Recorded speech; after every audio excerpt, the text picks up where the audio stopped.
O triunfo, a ressurreição.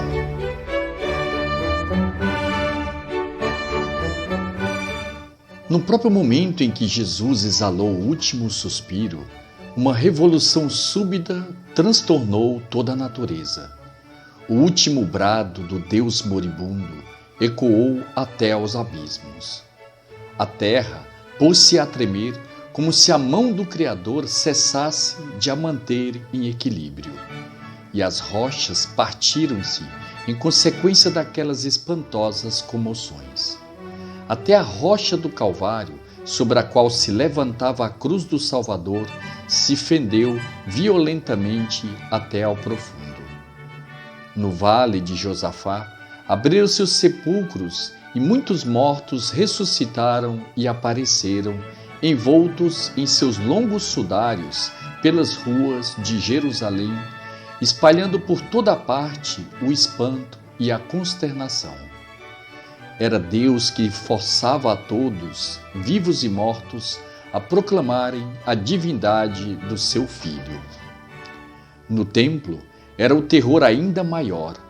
Os sacerdotes que estavam a acabar de imolar as vítimas pararam perturbados até ao íntimo da alma, enquanto o povo, mudo de assombro, estava esperando pelo sinal do estranho cataclismo. De repente, ouve-se um ruído sinistro do lado do Santo dos Santos. Voltam-se todos os olhos para o véu de jacinto, de púrpura e de escarlate, que fecha a entrada do santuário impenetrável, onde Javé se manifestava uma vez por ano ao sumo sacerdote. E eis que o véu misterioso se rasga de alto a baixo, rompendo assim a antiga aliança para ceder lugar à nova. Sacerdotes, cessai de molar vítimas figurativas. A única vítima agradável ao Senhor, vós a imolastes no Calvário. Povo de Israel, escuta a profecia de Daniel. Depois de 70 semanas de anos, será morto o Messias.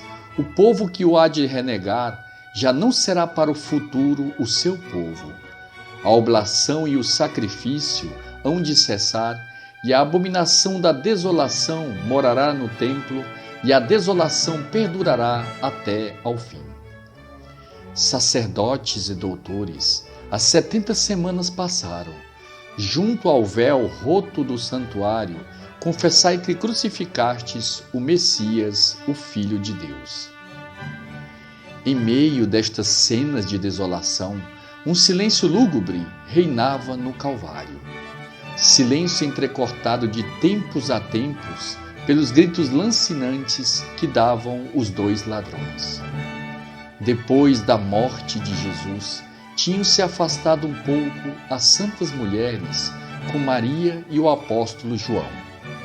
Só o centurião, imóvel no meio dos seus soldados, não podia despregar do divino crucificado os olhos. Ainda lhe ecoava aos ouvidos o último brado que Jesus dera, e à vista dos prodígios operados na sua morte, acabou de lhe abalar o coração. Dirigindo-se, pois, a todos os que se encontravam no Calvário, exclamou: era um justo, era em verdade o Filho de Deus.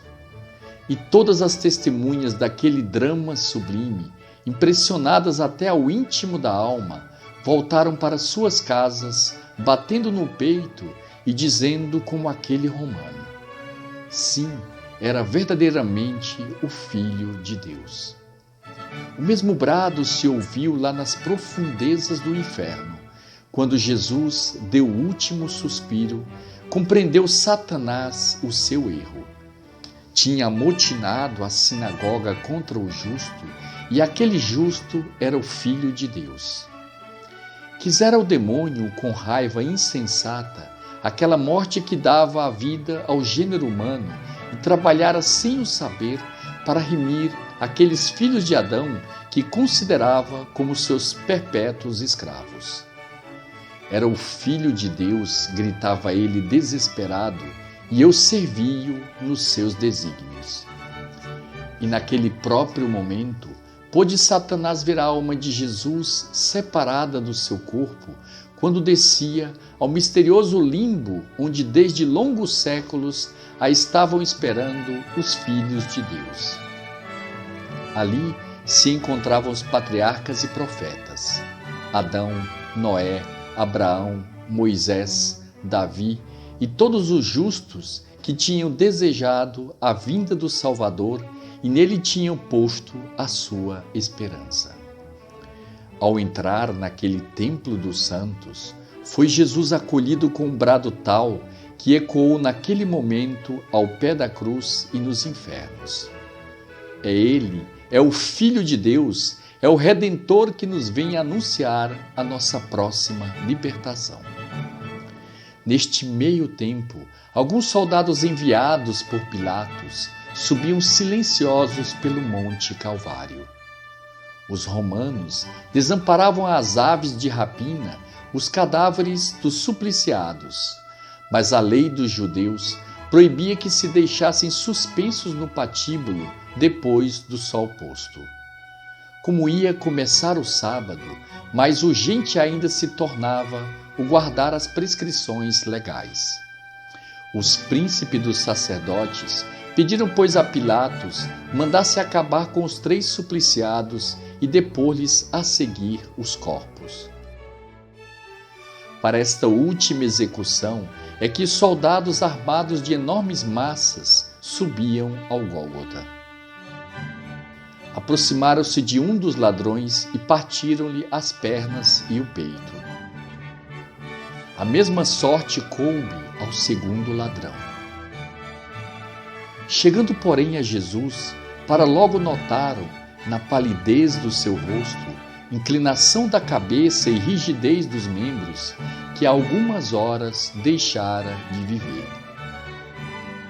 Julgaram, pois, inútil quebrar-lhe as pernas. Contudo, para maior segurança, um soldado passou-lhe o lado com uma lança. O ferro atingiu o coração e da ferida saiu água e sangue. E deste modo se cumpriu aquela palavra da Escritura: fixarão os seus olhos naquele a quem crucificaram, e aquela outra concernente ao Cordeiro Pascal: não lhe partireis nenhum osso. O apóstolo João, que estava com as santas mulheres, viu com os seus olhos todos os particulares desta cena misteriosa. Viu entrar o ferro da lança no coração de Jesus, viu correr o sangue e a água, aquelas 2 fontes de vida saídas do divino coração. A água batismal que regenera as almas e o sangue eucarístico que as vivifica. E João deu testemunho do que tinha visto, a fim de a todos inspirar fé e amor. Para concluir o seu ofício, dispunham-se os soldados a desprender os supliciados e a enterrá-los como de costume, com o instrumento do seu suplício. Quando se apresentaram 2 homens a reclamar o corpo de Jesus. Um deles, José de Arimateia, pertencia à nobreza e tinha voz no Supremo Conselho. Amigo como era da justiça e afável e bom por natureza, recusara associar-se à negra conspiração tramada contra Jesus. No íntimo, era discípulo do Salvador e esperava o reino de Deus. Mas o terror que inspiravam os judeus tinha o impedido de manifestar a sua fé. As grandes emoções do Calvário, tal ousadia lhe meteram na alma que, ao morrer o Salvador, concebeu o desígnio de lhe dar honrosa sepultura. Animado, pois, subitamente de uma coragem heróica, não receou ir ter com Pilatos e pedir-lhe o corpo de Jesus.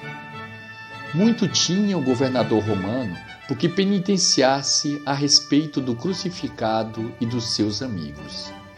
Veio de bom grado no que se lhe pedia, mas quis primeiro certificar-se da morte, pois lhe parecia demasiado prematura. Chamou, pois, o centurião, encarregado de guardar os supliciados, e, ouvindo dele que Jesus já não vivia, ordenou-lhe que entregasse o corpo a José. Com José ia Nicodemos, aquele doutor da lei que, desde a sua conversa noturna com Jesus, não tinha deixado nunca de o defender das injustas acusações do chefe do povo. José levava um sudário para mortalhar o corpo, e Nicodemos uma confecção de mirra e aloés para o embalsamar.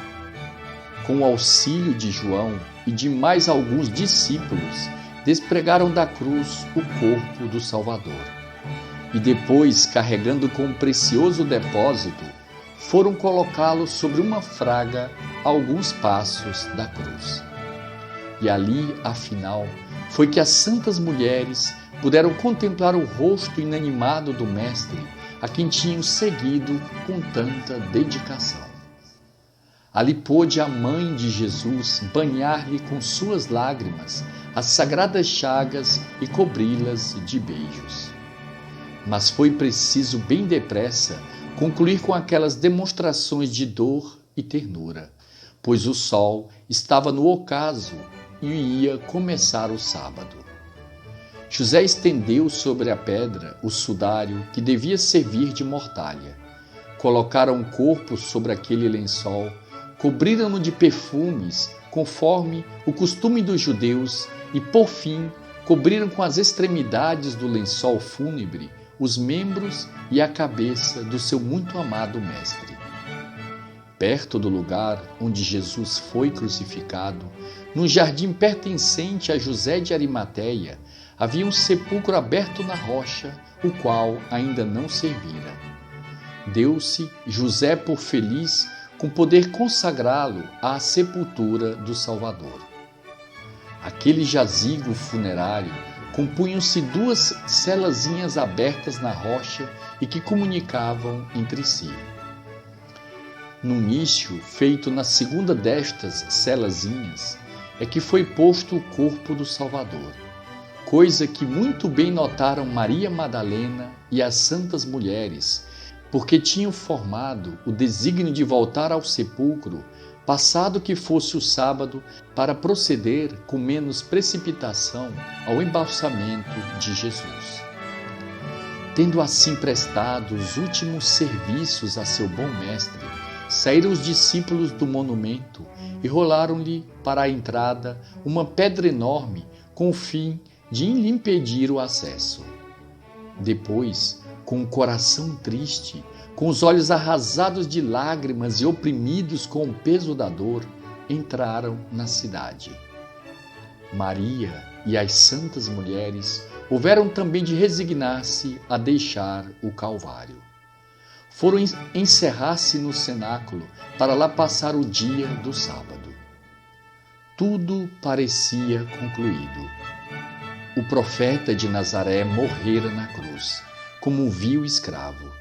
Os apóstolos, aterrorizados, tinham desaparecido. Umas quantas mulheres, depois de o terem seguido até ao sepulcro, voltavam para suas pousadas, derramando lágrimas.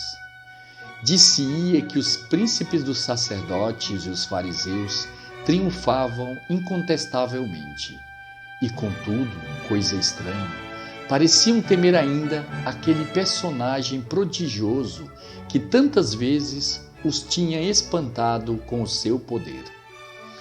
Aquelas trevas que envolveram a cidade durante a sua agonia, aquele tremor de terra no momento da sua morte, aquele véu do Santo dos Santos rasgado miraculosamente, afiguravam-se a todos como presságios sinistros. E o que mais que tudo os inquietava é que o crucificado tinha anunciado que ressuscitaria 3 dias depois da sua morte. Em tal assombro, os lançaram estes temores que, sem se importar com o descanso sabático, foram para logo ter com Pilatos. Senhor, disseram-lhe eles, lembramo-nos que aquele impostor, quando ainda vivia, anunciou que ressuscitaria ao terceiro dia depois da sua morte. Fazei-nos, pois, o favor de mandar guardar o seu sepulcro até ao fim do terceiro dia, para que não vão os seus discípulos tirar o cadáver e digam depois ao povo que ressuscitou dentre os mortos. Pois este segundo erro ainda seria mais perigoso que o primeiro. Pilatos execrava aqueles homens, sobretudo depois que eles lhe extorquiram uma sentença que a sua consciência lhes probava com crime. Por isso, respondeu-lhes com desprezo: tendes a vossa guarda, ide lá e mandai guardar esse sepulcro como bem vos parecer. Os príncipes dos sacerdotes e os chefes do povo foram ao jazigo onde repousava o corpo do crucificado. Selaram a pedra que defendia a entrada e colocaram soldados à volta do monumento a fim de impedir que alguém se aproximasse. E feito isto, retiraram-se plenamente seguros. Parecia-lhes impossível que um morto tão bem preso e tão bem guardado lhes pudesse escapar. Já se tinha esquecido de que, tendo-lhes Jesus prostrado com só pronunciar o próprio nome, os soldados no horto de Getsemane bem podia, se quisesse, prostrá-los de novo junto do sepulcro. Dispunha, porém, Deus que eles tomassem aquelas ridículas precauções, a fim de que os próprios judeus fossem obrigados a verificar oficialmente o triunfo do crucificado. Ao predizer a sua morte e a sua morte na cruz, Jesus ajuntava que ressuscitaria ao terceiro dia. Destruí este templo, dizia ele aos judeus, falando do templo do seu corpo, e eu o reconstruirei em 3 dias. E até aos fariseus que lhe pediam um prodígio no céu para provar a sua divindade, anunciou-lhes que o grande sinal da sua missão divina seria a ressurreição. Assim como Jonas ficou 3 dias e 3 noites no ventre da baleia, assim ficara o Filho do Homem 3 dias no seio da terra. E este é o milagre por excelência, o milagre que há de lançar o mundo aos pés do Filho de Deus. Jesus anunciou, é preciso que a sua palavra se cumpra. Mas o posto romano, composto de 16 soldados, vigiava cuidadosamente o crucificado do Gólgota. E de 3 em 3 horas, novas sentinelas iam render as que tinham acabado o seu quarto de guarda. O Filho de Deus esperava, na paz e silêncio do sepulcro, o momento fixado pelos decretos eternos. Ao romper da aurora do terceiro dia, a sua alma, voltando do limbo, reunisse ao corpo e, sem nenhum movimento na colina, o Cristo glorificado saiu do sepulcro. E os guardas nem sequer perceberam que estavam vigiando um sepulcro vazio. Mas eis que momentos depois começa a terra a tremer violentamente, e o anjo desce do céu à vista dos soldados aturdidos, rola a pedra que fechava a entrada da gruta e senta-se sobre aquela pedra como um triunfador no seu trono.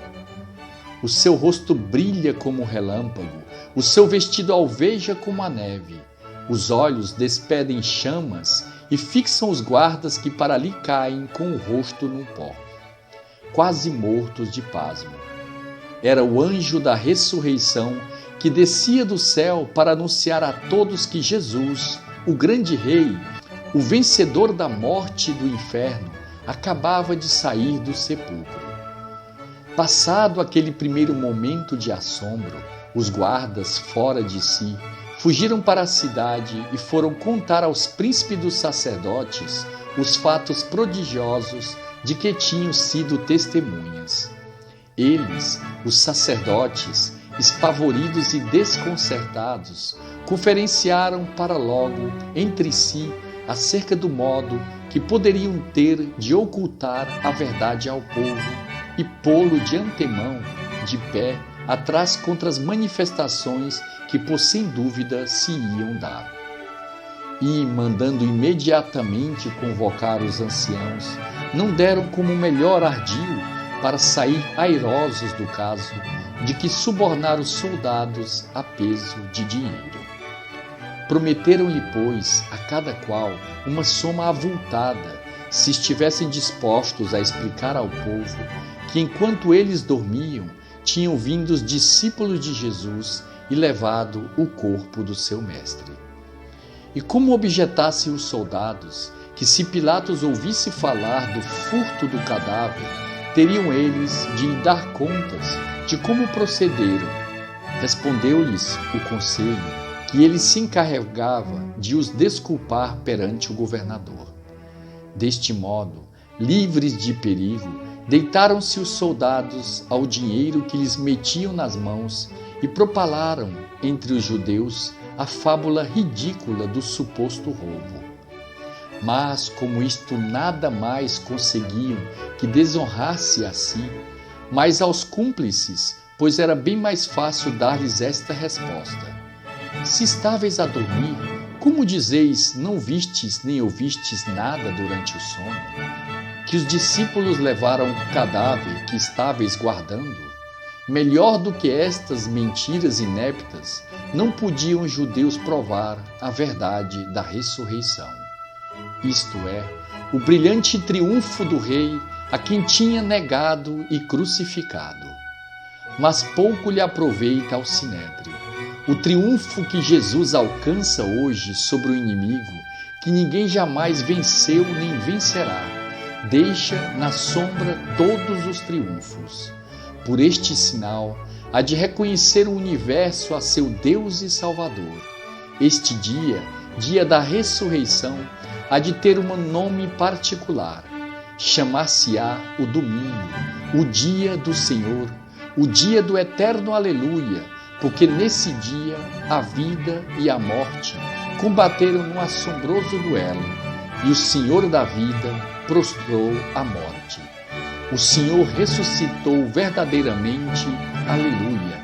Assim, onde cantar os filhos do reino que Jesus, saindo do sepulcro, vai agora estabelecer no mundo inteiro e perpetuar até ao fim dos séculos.